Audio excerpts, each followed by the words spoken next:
Selamat pagi semuanya. Pagi hari ini kita akan lanjutkan bacaan kita dalam Matius pasal 23. Maka berkatalah Yesus kepada orang banyak dan kepada murid-muridnya, katanya, ahli-ahli Taurat dan orang-orang Farisi telah menduduki kursi Musa. Sebab itu, turutilah dan lakukanlah segala sesuatu yang mereka ajarkan kepadamu. Tetapi janganlah kamu turuti perbuatan-perbuatan mereka, karena mereka mengajarkannya tetapi tidak melakukannya.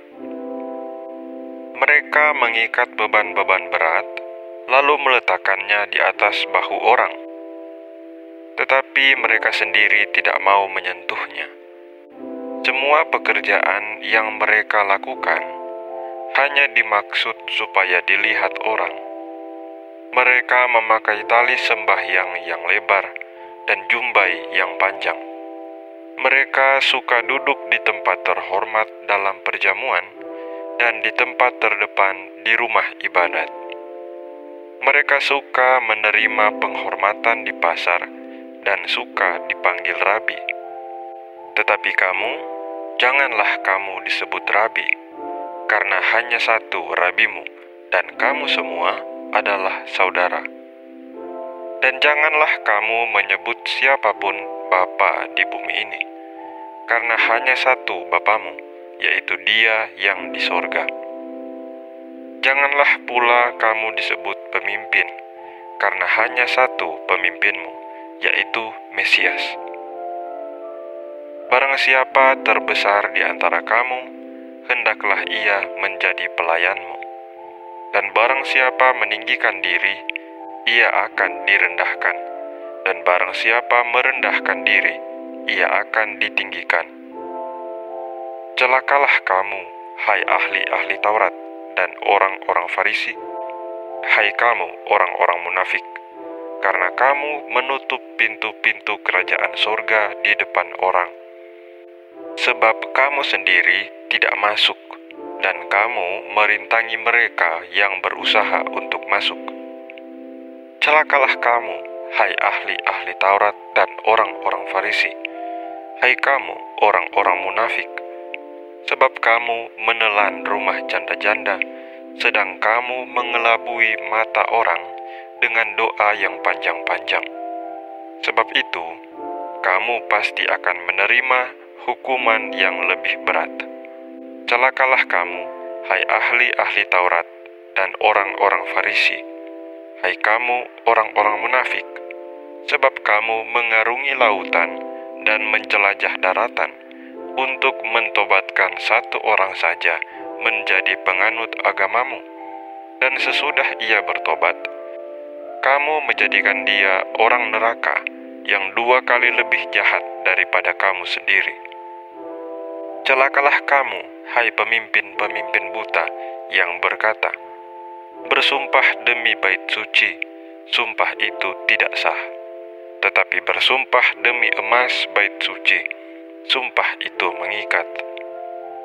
Hai kamu orang-orang bodoh dan orang-orang buta, apakah yang lebih penting, emas atau bait suci yang menguduskan emas itu? Bersumpah demi mezbah, sumpah itu tidak sah, tetapi bersumpah demi persembahan yang ada di atasnya, sumpah itu mengikat. Hai kamu orang-orang buta, apakah yang lebih penting, persembahan atau mezbah yang menguduskan persembahan itu? Karena itu, barang siapa bersumpah demi mezbah, ia bersumpah demi mezbah dan juga demi segala sesuatu yang terletak di atasnya. Dan barang siapa bersumpah demi bait suci, ia bersumpah demi bait suci dan juga demi Dia yang diam di situ. Dan barang siapa bersumpah demi sorga, ia bersumpah demi tahta Allah dan juga demi Dia yang bersemayam di atasnya. Celakalah kamu, hai ahli-ahli Taurat dan orang-orang Farisi, Hai kamu orang-orang munafik, sebab persepuluhan dari selasih, adas manis dan jintan kamu bayar, tetapi yang terpenting dalam hukum Taurat kamu abaikan, yaitu keadilan dan belas kasihan dan kesetiaan. Yang satu harus dilakukan dan yang lain jangan diabaikan. Hai kamu pemimpin-pemimpin buta, nyamuk kamu tapiskan dari dalam minumanmu, tetapi unta yang di dalamnya kamu telan. Celakalah kamu, hai ahli-ahli Taurat dan orang-orang Farisi. Hai kamu orang-orang munafik, sebab cawan dan pinggan kamu bersihkan sebelah luarnya, tetapi sebelah dalamnya penuh rampasan dan kerakusan. Hai orang Farisi yang buta, bersihkanlah dahulu sebelah dalam cawan itu, maka sebelah luarnya juga akan bersih. Celakalah kamu, hai ahli-ahli Taurat dan orang-orang Farisi. Hai kamu orang-orang munafik, sebab kamu sama seperti kuburan yang dilabur putih, yang sebelah luarnya memang bersih tampaknya, tetapi yang sebelah dalamnya penuh tulang belulang dan pelbagai jenis kotoran. Demikian jugalah kamu, di sebelah luar kamu tampaknya benar di mata orang, tetapi di sebelah dalam kamu penuh kemunafikan dan kedurjanaan. Celakalah kamu, hai ahli-ahli Taurat dan orang-orang Farisi, hai kamu orang-orang munafik, sebab kamu membangun makam nabi-nabi dan memperindah tugu orang-orang saleh dan berkata, jika kami hidup di zaman nenek moyang kita, tentulah kami tidak ikut dengan mereka dalam pembunuhan nabi-nabi itu. Tetapi dengan demikian kamu bersaksi terhadap diri kamu sendiri bahwa kamu adalah keturunan pembunuh nabi-nabi itu. Jadi, penuhilah juga takaran nenek moyangmu. Hai kamu ular-ular, hai kamu keturunan ular beludak, bagaimanakah mungkin kamu dapat meluputkan diri dari hukuman neraka?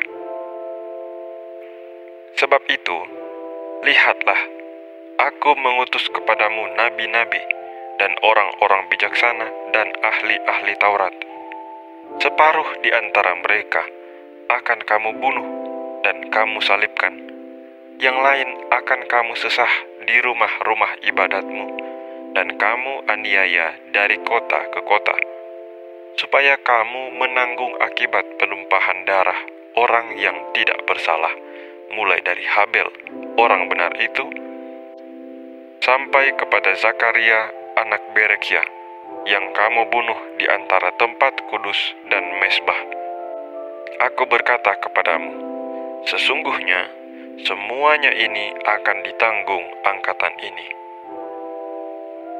Yerusalem, Yerusalem, engkau yang membunuh nabi-nabi dan melempari dengan batu orang-orang yang diutus kepadamu. Berkali-kali aku rindu mengumpulkan anak-anakmu, sama seperti induk ayam mengumpulkan anak-anaknya di bawah sayapnya, tetapi kamu tidak mau. Lihatlah, rumahmu ini akan ditinggalkan dan menjadi sunyi.